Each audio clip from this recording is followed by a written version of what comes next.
forgot. I'm trying to recall whether we heard a number of years But ago. I just don't know. It's a story that we heard. I tested The that. scuttlebutt. I'm not sure whether we actually served there, and it would have I been a very short think, time. And this is very fuzzy now. Now here we are, 65 years later. Yeah, trying to figure out where we were. Here's the story of Private Joe. He's a fellow you may not know. He's the pride of Company Q. So let me introduce him to you. The U.S.S. James C. Owens was commissioned on the 17th of February, 1945. This is the story of the ship's first crew, or what is called by the Navy, the plank crew. Of course, Captain Blair was top dog, and to us, and I'm not the only one that made this statement, he was like first family of Virginia. He had class and showed it. And he was a very nice guy. I liked him. He was moderately quiet, very pleasant. I think the main thing I ever felt was that he was a Southern gentleman in the truest form.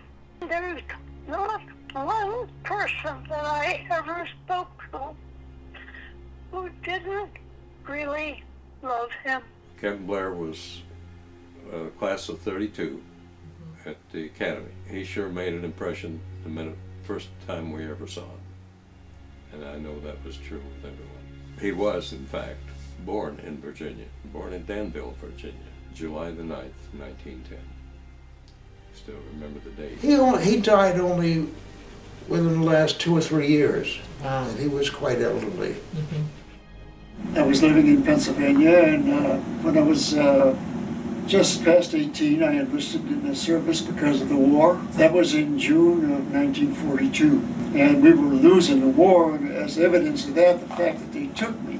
I only weighed 113 pounds, and after I was in the Navy for 6 weeks, I weighed 126 pounds because I was getting fed on a regular basis. When I was young, I didn't have a superabundance of food.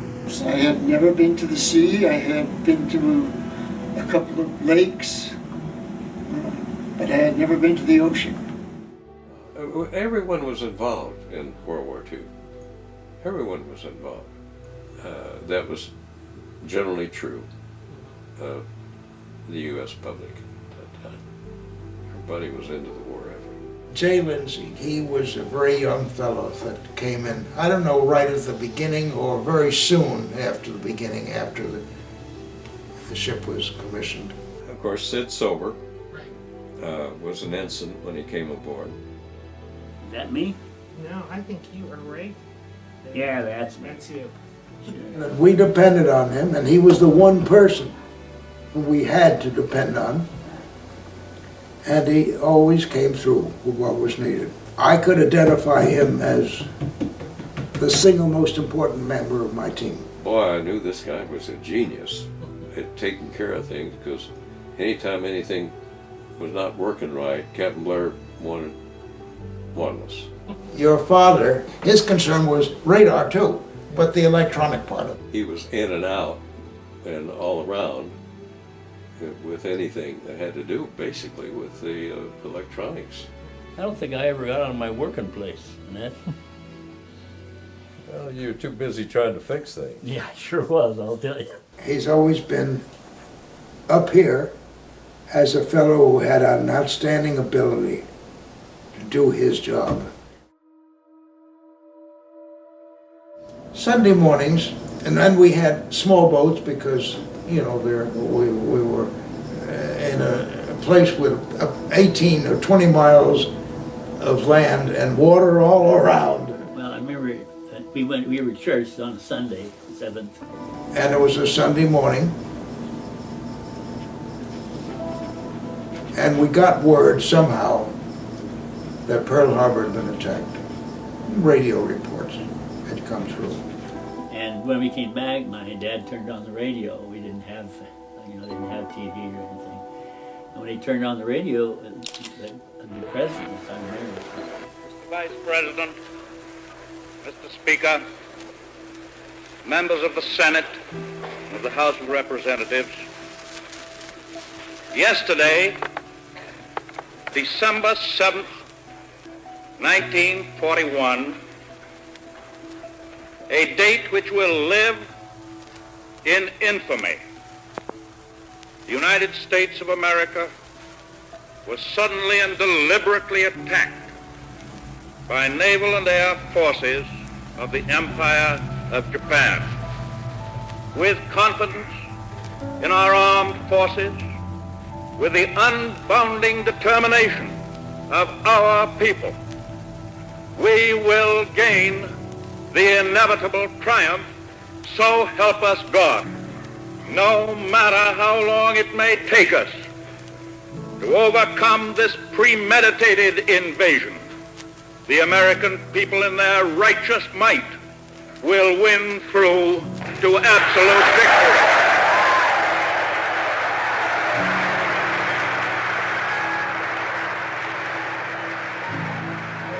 I think it was mostly shock. I mean, I was shocked too. I couldn't believe it. It was a real shock. I mean, we didn't think anything like that. Here we are, at war, and here we just seen our president, and now he's, having to deal with us being, bombed and. It's a bad time. And then things really began to change because since we're now at war, they started doing things like having you pull your blinds down at night. But they would give you only certain number of things to get gasoline with and food. But so it changed quite a bit. The trench warfare and everything else, and that really kind of turned me off because the whole thing World War I was still very much in my mind. I had seen pictures and read about World War I, and I saw what the trenches looked like. That scared the bejeebers out of me. I was 17 and I got out of school early, and I kept thinking about I'm going to be in the Army, and the idea of pointing a gun at a guy and pulling the trigger and watching him fall, I said, forget that stuff. So I went down and joined the Navy before they drafted me. That's why I saved my neck, because all my friends almost got killed. So if I hadn't joined the Navy and sent off school, I'd probably got it too. I liked the idea. It was somehow cleaner, and soon enough, as a matter of fact, after I got in the Navy, I lost my seasickness.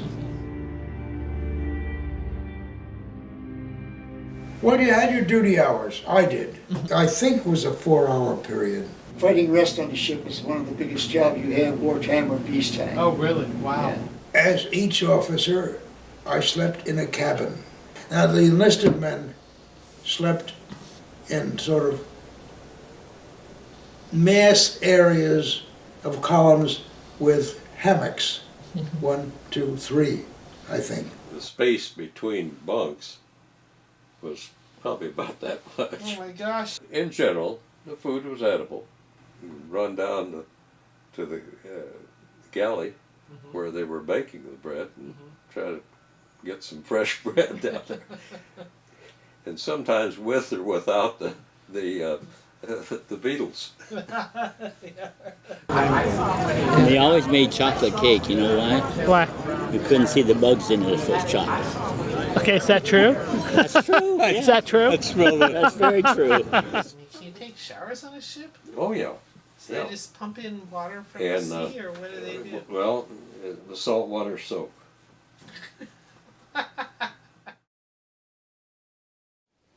One other thing, we were in a situation one time, and this guy came up, and I was the only Mormon, at least active Mormon, and he says, Chris, will you do me a favor? I said, yeah. I said, do you know how to pray?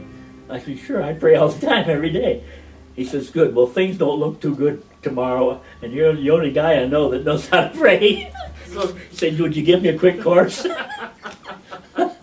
And luckily it wasn't that bad, but we thought it was going to be, because there was all these suicide planes that come in. And then one time we got our necks saved, which is sad in a way.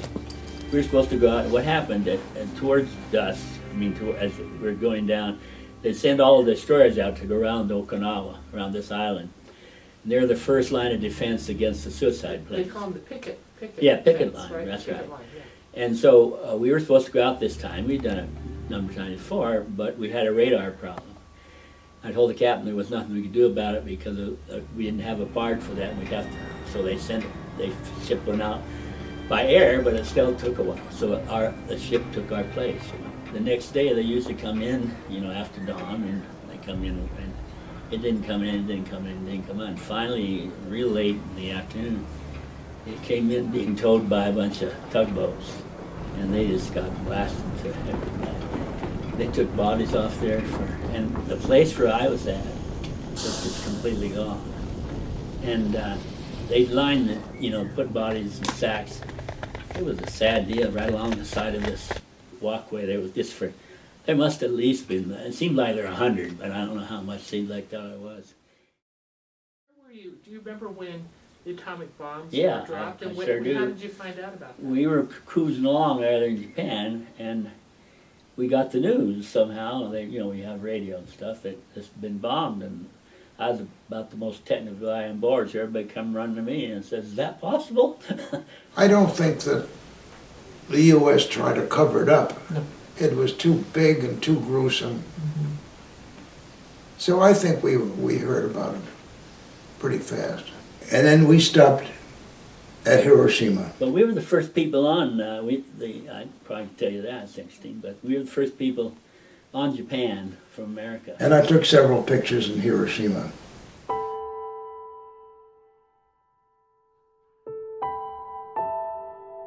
And you couldn't believe it.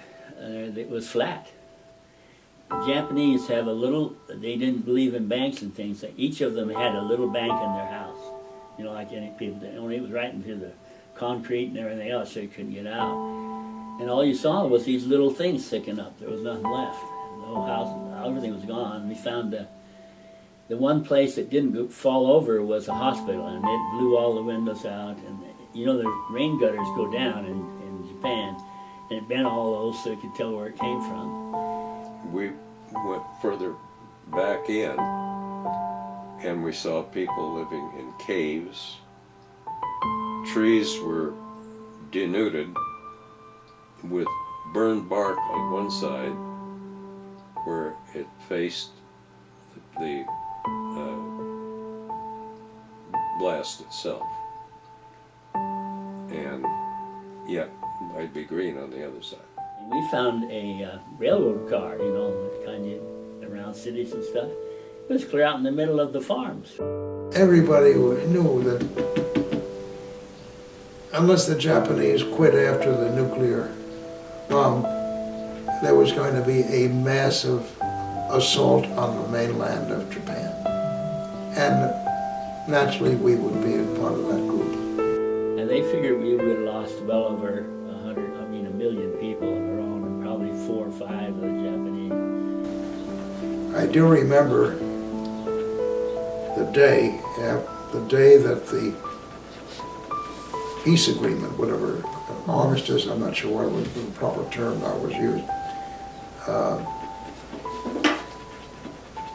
All the ships, the U.S. Navy ships, put up their signal flags. And I remember part of one message, WAR, over, the signal over, complete, finished, That's done. cool. Everybody that complains about the atomic bomb, it just saved millions of lives. That's the way I look at it. It was a bum deal, but then so was anything you do in war is a bum deal.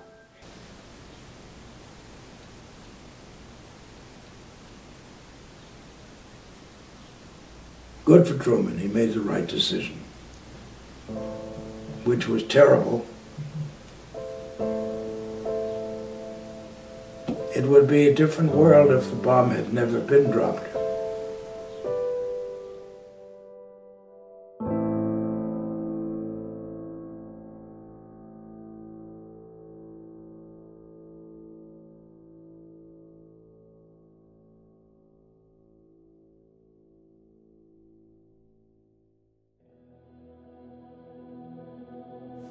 And I got orders at that time, relieving me of duty on the Owens and sending me back to Norfolk to be an instructor at the destroyer school.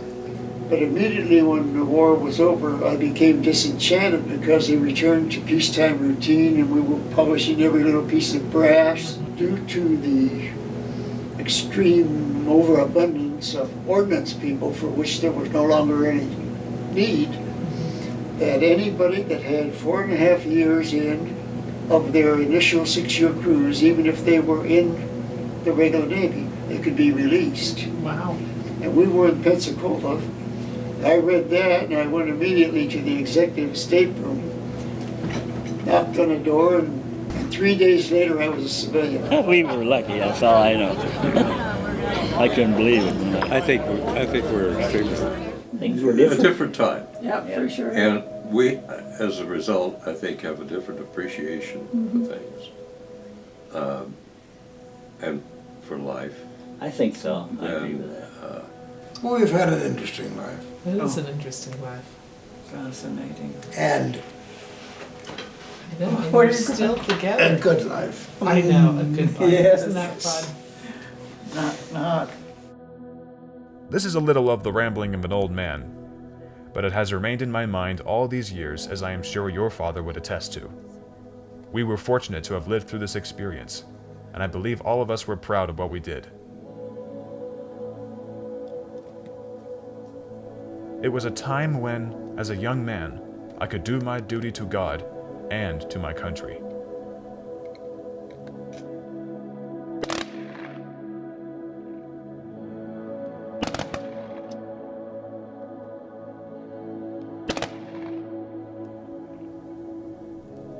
Thanks for the opportunity to let someone else hear my ramblings besides my wife and family. God bless you and your father, Sam.